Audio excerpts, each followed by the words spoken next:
In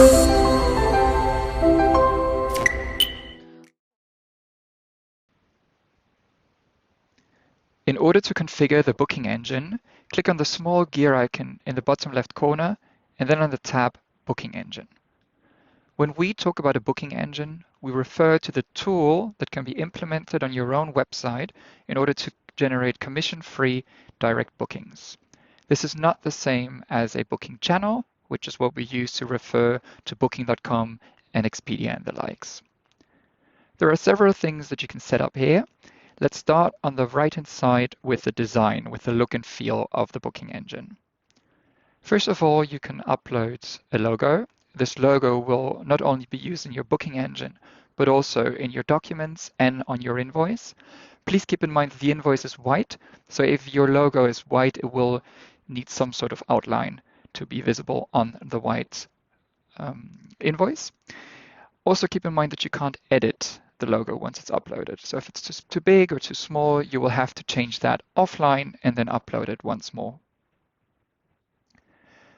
Afterwards, you can choose a theme for the booking engine. There are two themes you can choose from. A standard theme, this will give you 3 colors to set up, and a light theme, which will give you 2 colors to set up.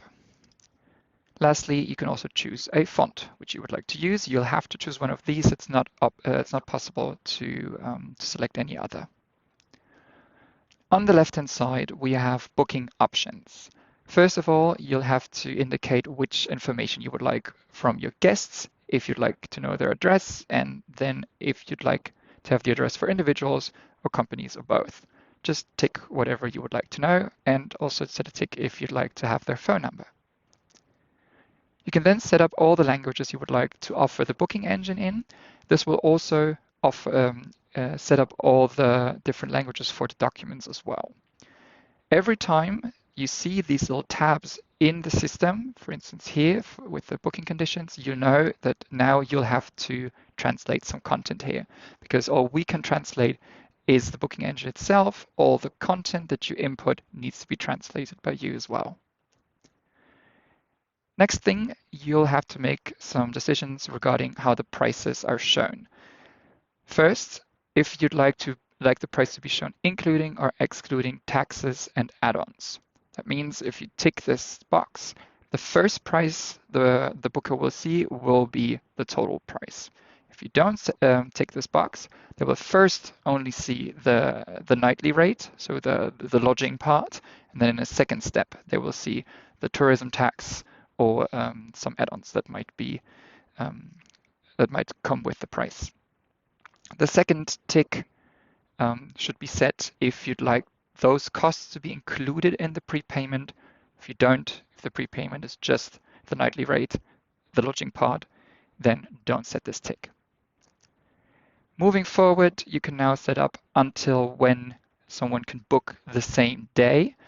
If you don't like same-day bookings, you should go with 1 o'clock in the night. So then it's the most unlikely that you will still receive a booking for this day. Otherwise, you can choose whatever is appropriate.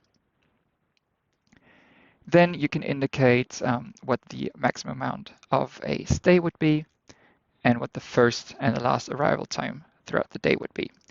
If those are not restricted, you can select not restricted for both.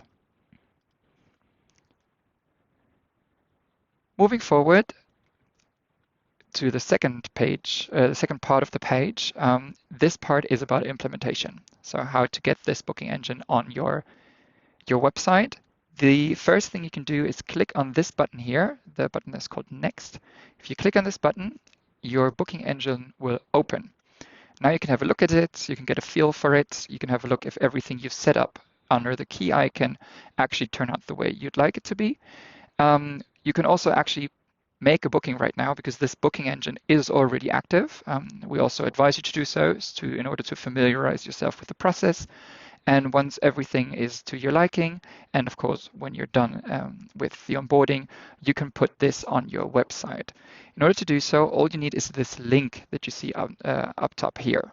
So this link here in the browser, the URL, this is all you need in order to put this on your website. The other options that you have here are meant for for when you need to actually build a button for your own website. Most of the time, if you have someone taking care of your website, they will be able to build a better fitting button for your website. That's to say to integrate this link, yeah, in a more natural way in on your website. But if you need to do it from scratch, we offer certain widget codes which you can download here or copy paste actually more. So this is the code. It will change according to whatever you set up here. So you have two colors for the button. You can also make the link go to one specific category immediately, and then you can decide whether it should just scroll to it or maybe only show this one. If you'd like a certain constellation, a certain combination of different categories, just talk to us and we will make this link for you. But you will see whatever you change, only this part will change and it won't be able to be saved. That's because actually you just copy paste it once and then you don't need it again. So for us, it's not necessary to save this information. If you'd like to have a date picker with it, then this is the option for you. On the right-hand side, you can set up a return URL. So that would be the website someone is would be forwarded to after a successful booking. And you have the option to input tracking codes for Google Analytics and for e-commerce. Please keep in mind, we only offer this for you to sort of dock onto. We don't offer support for this. So if you'd like to get into Google Analytics, we advise you that you search professional help for that.